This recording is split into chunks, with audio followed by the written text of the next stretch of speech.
Hello and welcome to Rise Unwind. My name is Dan. You know, each and every week we talk to people from across the country about things you could do right here in your neighborhood. And on this week's show, we got this. It makes you feel like you're part of that conversation. You're sitting at that table, you're breaking bread. And at the end of the day, that the idea of this whole show come about with this is my love for going out and taking people out to eat.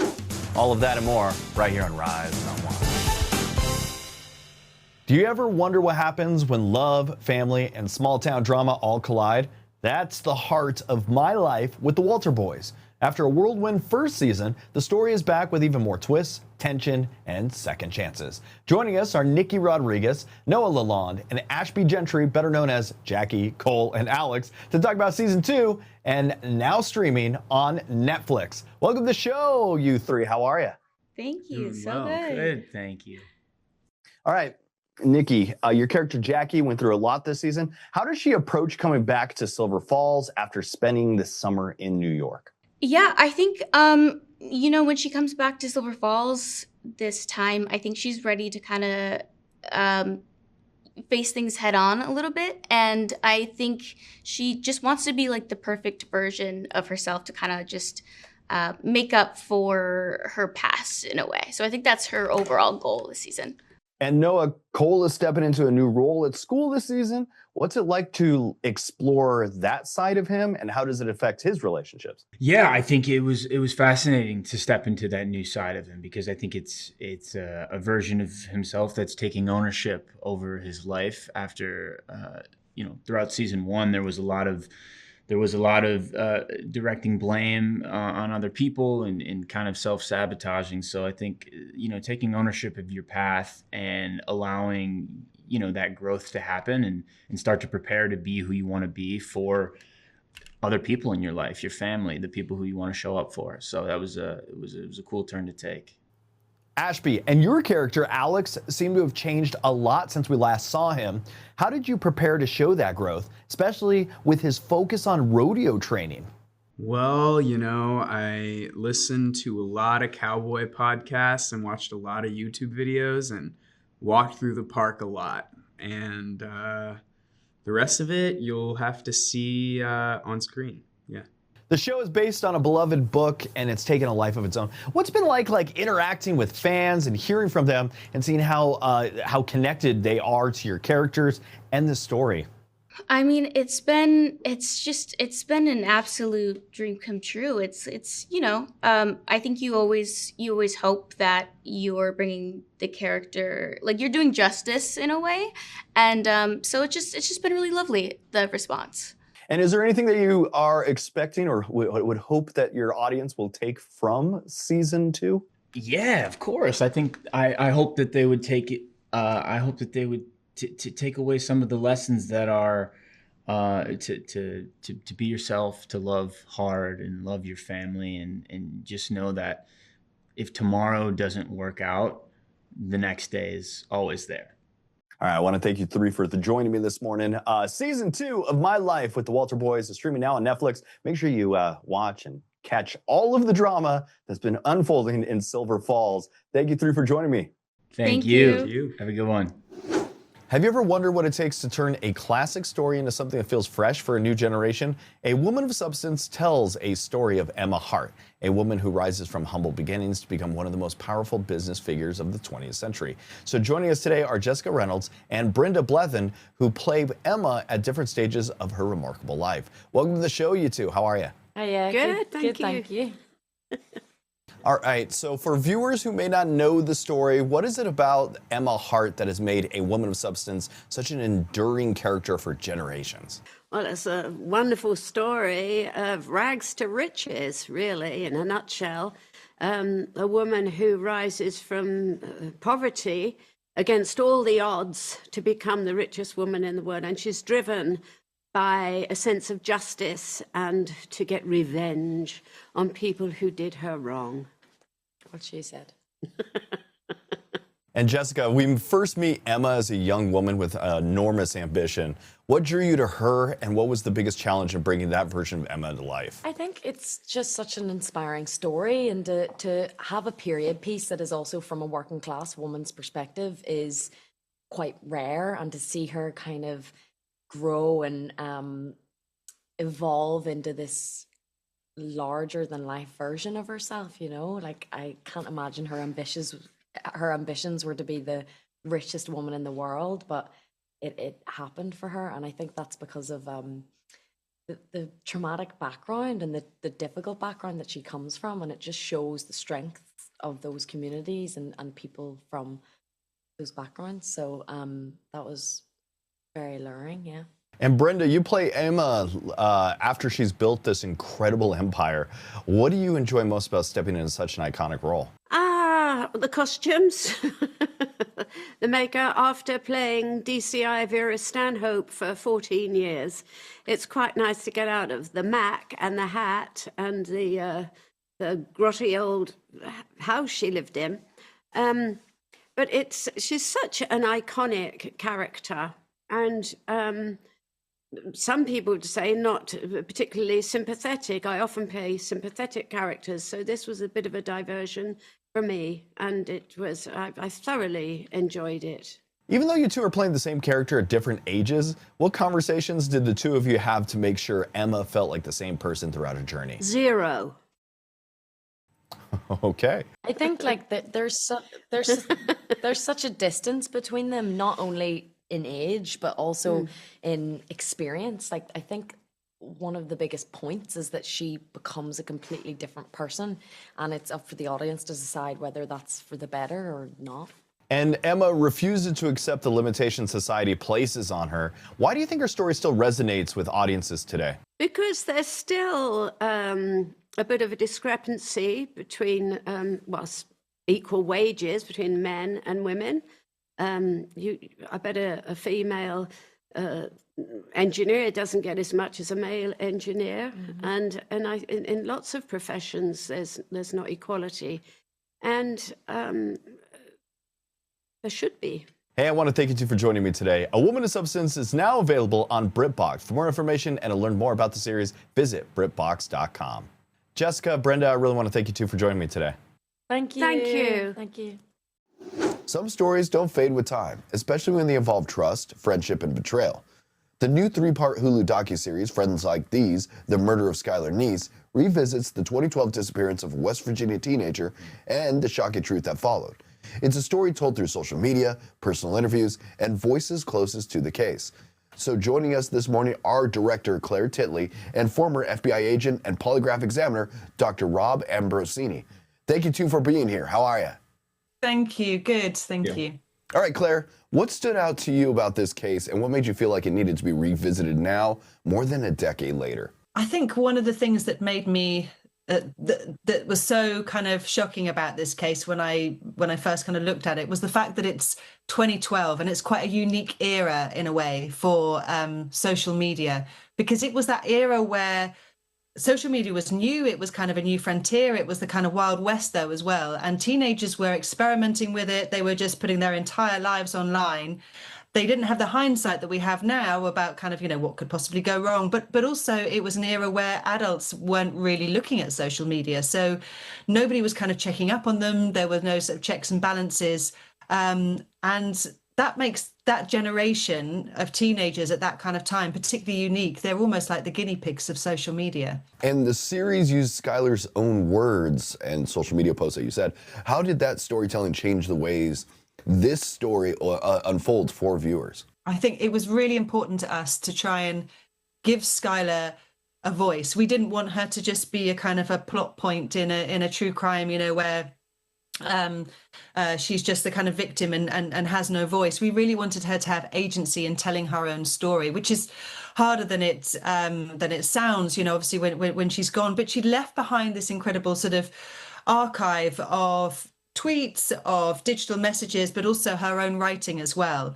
So we worked very closely with her parents to make sure that we could just bring her voice kind of front and center, and that she could at least be a part of telling this story from the inside out. So we interview her friends as well, quite comprehensively, so that we can hear this story from the 16-year-old perspective, including Skylar herself. And Dr. Ambrosini, you spent 24 years with the FBI. You've conducted thousands of polygraph exams. When you look at this case, what role did interviewing and behavioral analysis play in getting the truth?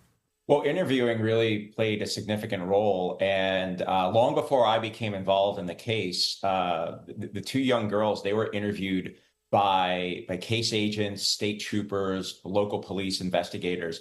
And during that process, you kind of started seeing this evolution of what really should be fact, right? You know, when things are fact, it doesn't change, right? The truth is the truth, and it's always going to be the truth. But there were indications during these interviews that really did result in kind of like this evolution of their story. And of course, when that happens, you know, the logical investigation is, why is this person changing that story, right? So this case is kind of about the behavior that's exhibited, the ideation, what's going on, what are they thinking, and how are they communicating? And that really speaks to the social media that you have here, which again was kind of in its infancy stage, if you will, compared to what it is now. So really, a lot of it did come down to the really significant interviews that the investigators were doing. And one of the most unsettling aspects is how normal these friendships appeared on the surface. How does this case reveal about the hidden conflict, especially among teenagers? I think it's I think what we really wanted to do with this series was kind of remind people what it's like to be 16. It's very easy to forget when you become an adult, you know, and put that behind you. But about the fact that when you are that age, your brain behaves in such a way that, you know, your friends become much more important than your parents, than your family. Everything is very heightened. Your reasoning is off, if you like. Your idea of consequences, you know, is very different to that of an adult. And when you have that combined with social media that is completely I say unregulated, but unwatched by anybody else, that's where the kind of combination was kind of so dangerous, really, I think, particularly for that generation who didn't have the hindsight that we have now. And Claire, after someone watches all 3 episodes, what do you hope stays with them? I hope people do reflect on their own use of sort of social media on their children, on their family as well, and remember what it's like to be that age. But also, I hope that they come away from this feeling like they know Skylar, and you know, she would have turned 30 just a few weeks ago. So that's a life that she didn't have. And she should have gone to college. She wanted to be a lawyer. You know, there's all this life that didn't happen. And I'd love for people to come away knowing and remembering Skylar as she was. Hey, I want to thank you two for joining me today. Friends Like These, The Murder of Skylar Neese, with all 3 episodes available to stream now on Hulu. I want to thank you two for joining me today. Thank you. Thank you. Some mysteries stay hidden for decades, and sometimes even longer. A new season of Expedition Unknown follows explorer Josh Gates as he travels the world chasing lost civilizations, legendary treasures, and some of history's biggest unanswered questions. One of this season's most remarkable discoveries involves a long-lost World War II shipwreck connected to more than 1,000 missing Allied prisoners of war. Josh Gates joins us now. Welcome to the show, Josh. How are you? I'm great. Thanks for having me. All right, you've spent years investigating mysteries around the world, but this season opens with the discovery of Hofuku Maru. What was it like to be part of a search that carried so much historical and emotional weight? This is an amazing experience. I'm really excited for folks to see the season premiere. This ship is what's known as a hell ship. It's a part of World War II that myself, and I'm sure many people, really didn't know much about. These were prison ships that were used by the Japanese to transport Allied POWs around the Pacific. And we work with this incredible organization. These guys you see there on the screen, they're part of a group called the Hell Ships Memorial Foundation. These guys have spent years digging through archives, looking for clues as to the location of this ship, the Hofuku Maru. And after 80 years of being lost, their research has led to it being found. So for us to be able to take our viewers there and get a firsthand look at a ship where 1,000 POWs went down is a really emotional thing and a really thrilling expedition that a lot of hard work went into for these guys. And so I'm thrilled to feature their hard work on the show. And that story of Japanese hell ships isn't really something many people learn about in school. What surprised you most as you dug into this chapter of World War II history? Well, the scale of it. I mean, there were about 135 of these hell ships that transported, over 100,000 POWs during the war. And many of these ships were sadly bombed by U.S. forces. The Japanese disguised these ships within their military convoys, and so they became unintentional targets for the Allies, making this kind of a doubly tragic story. But the fact of the matter is there are thousands of these POWs still out there that have not been found.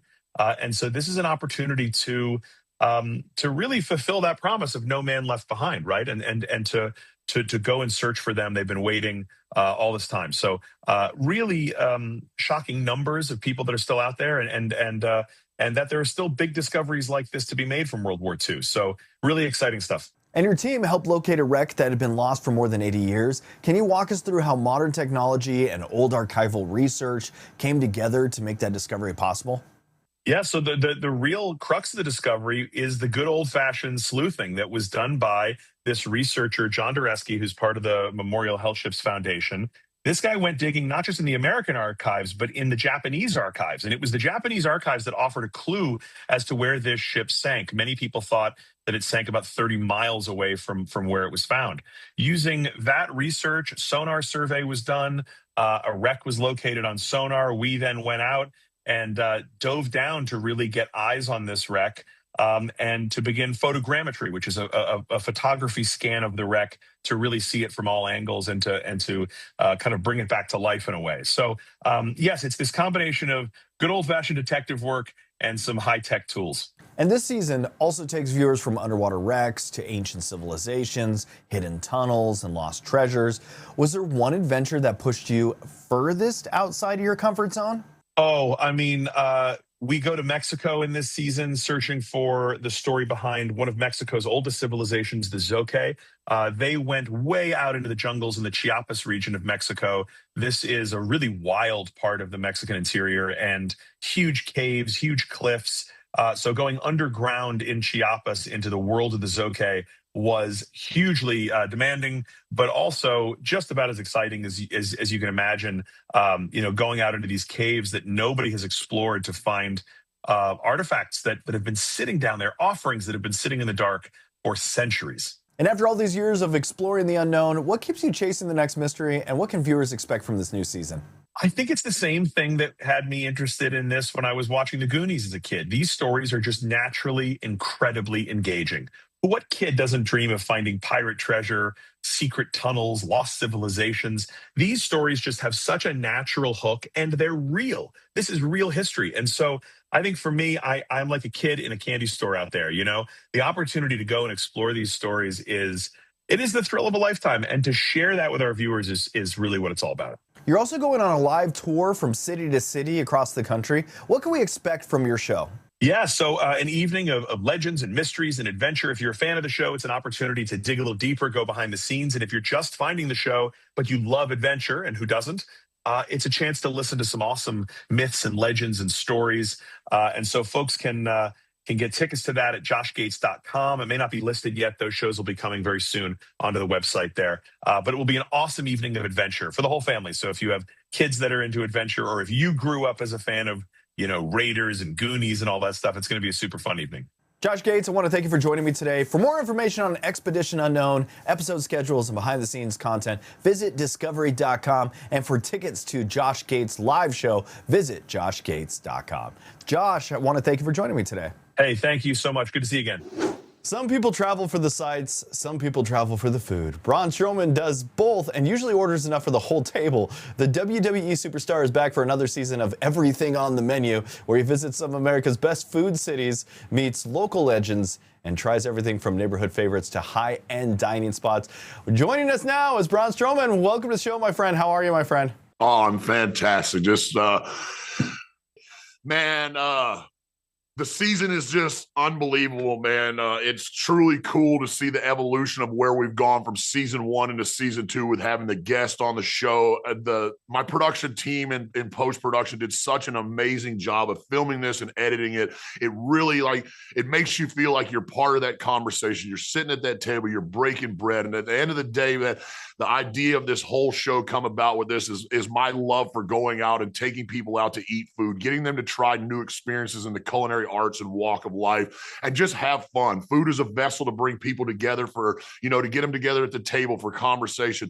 I had guests that I'd never met before, so I have new friends. So you're kindling relationships, you're catching up with old friends, you're falling in love. All this, all centered around food. And why not do it with the biggest, baddest SOB on the planet? And you're looking at him right here with Braun Strowman every Friday night on USA Network. Life is absolutely awesome. All right, this new season takes you to 12 different cities across the country. What were some of the places that really surprised you this time around? Oh man, honestly, it's always evolving. I'm so excited. I mean, I'm 350 pounds. I didn't get this way by accident. So clearly I'm a foodie as hard as it is. So for me, my day-to-day life, I'm eating out of a Tupperware. I'm weighing out all my proteins, my carbohydrates to the gram. So at the end of all that, like I said, doing this for weeks on end and then getting to do everything on the menu is my escape as well. It's the ultimate cheat meal. It's getting out there. Not all calories are meant to be the best for your body, but some of them feed your soul. And I make sure I keep my soul fed. I make sure I keep this giant meat castle that I am fed, and then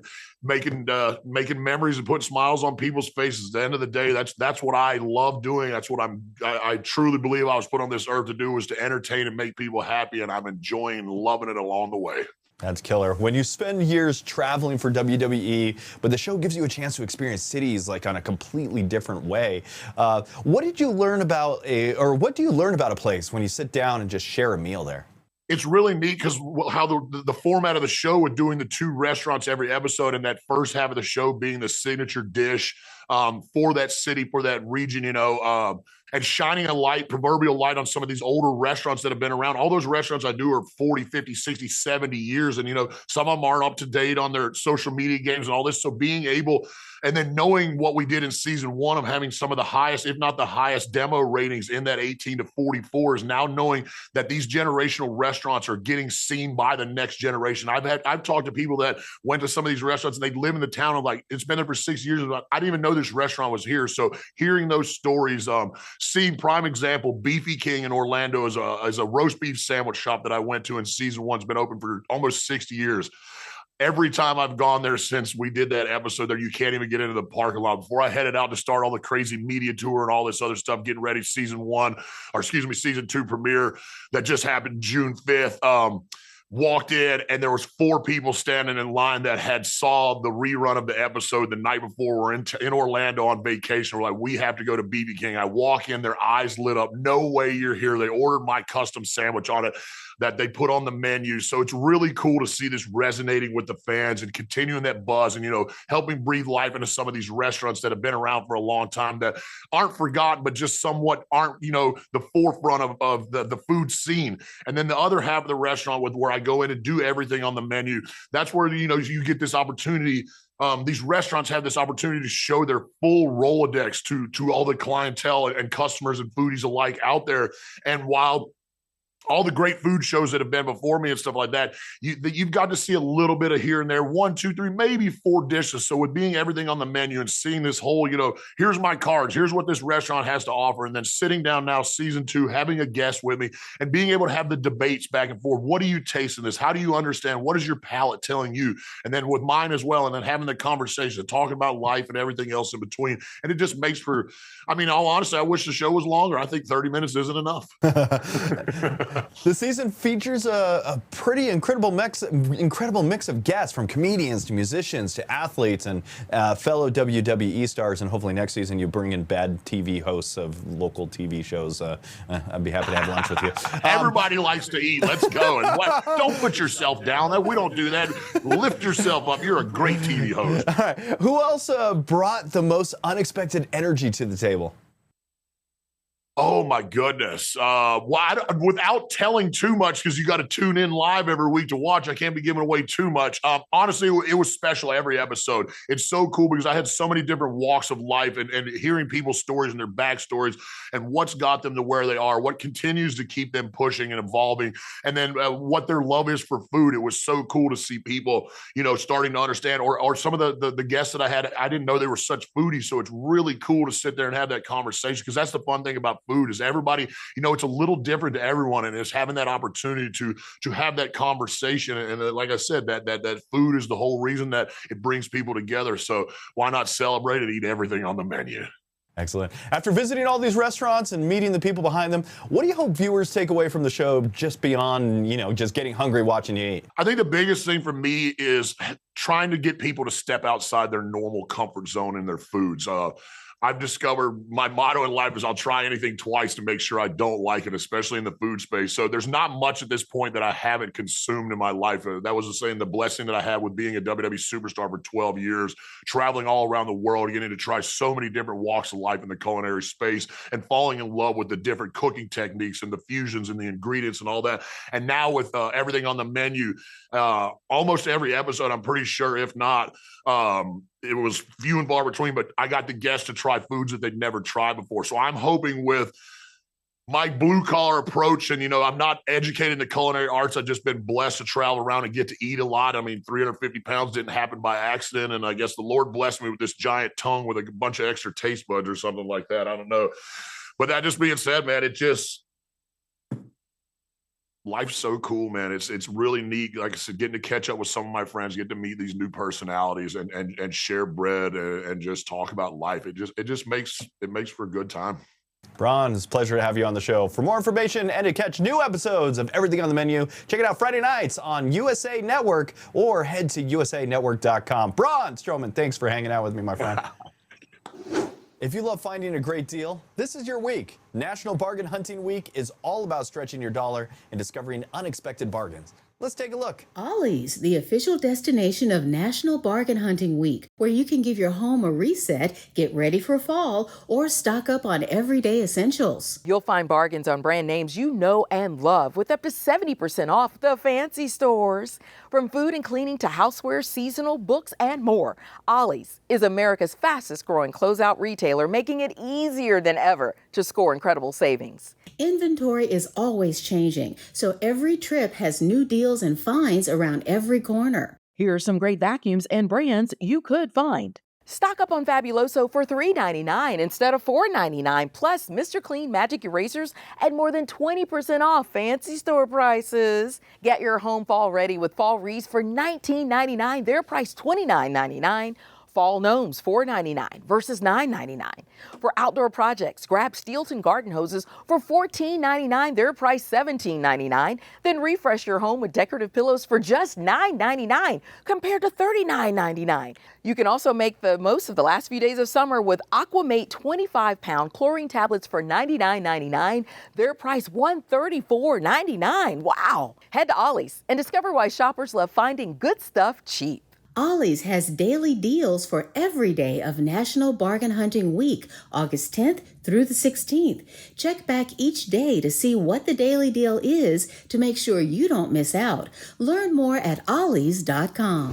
And that's it for Rise Unwind. I want to thank you for tuning in and checking out the show. If you want to find our show on social media, just look up at Rise Unwind. We have a YouTube channel where you can subscribe and find new episodes each and every week. Plus, go to our website. That's riseunwindtv.com. And until next week, that was the show we like to call Rise and Unwind.